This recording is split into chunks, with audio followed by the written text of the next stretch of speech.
My name's Spedding. I'm a lecturer in physical geography in the School of Geosciences at the University of Aberdeen. Sat on the beach in Brodick, Isle of Arran, and it's a fantastic day.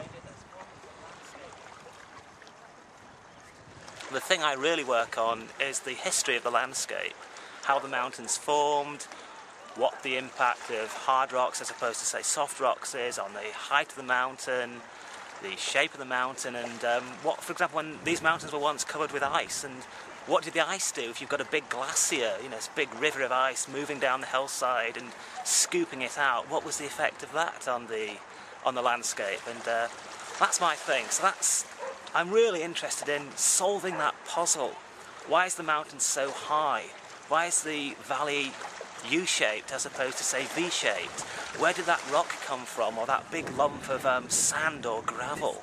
That's one thing I really get a kick out of that sort of intellectual detective work. It's as if you find a body and try and work out who the murderer was, what was their motive, what was the weapon.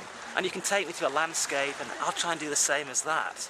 And the other thing, second thing, is I'm a mad keen hill walker. Ever since I was 9 years old, my dad's taken me up to the hills, and we've climbed just about everything in England, and since I moved up to Scotland, the Scottish hills, although this is the first time I've been on Arran, and I'm wanting to be up there, and I can't because I'm dealing with students right now. And I love that sense of space and elevation from the top of a mountain. And I like being up there and trying to piece things together and bring that sense of what's the landscape like and how did it form, and attach that to just the sense of achievement from being up there, getting that vista. And we were thinking a bit about this, and I said earlier on, it's the same as being, say, on top of the Eiffel Tower.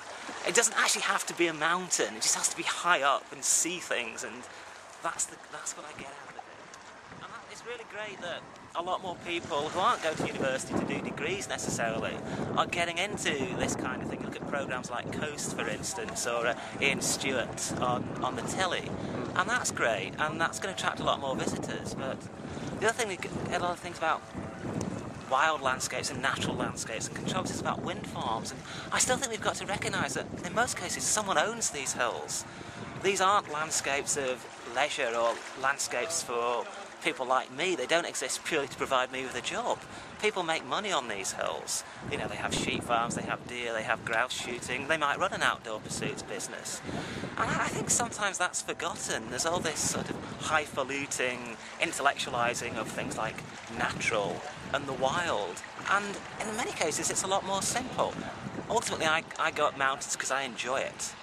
Other people might go up a mountain because it's their business, they're stalking grouse, and that's a really difficult problem, and I get very, very upset by people who don't live in the mountains, who don't work with them necessarily, making claims as don't spoil my view, don't spoil my natural landscape. And that for me, that's just wrong, especially in Scotland. We're so lucky with the access legislation. We can roam pretty much anywhere we like, and that's an immense privilege. But with privileges come not just responsibilities, but also a sense there's a real compromise in this. Some people, we might have to put wind farms up because of the potential of global warming. We might have to stay away because some people have got a grouse shoot on that day. And it's going to be, the future I don't know, but it's going to be a real compromise, both democratising use of the hills, bringing more people in for leisure, for intellectual satisfaction, but also making sure that they continue to contribute to the economy and the social cohesion of places like Arran.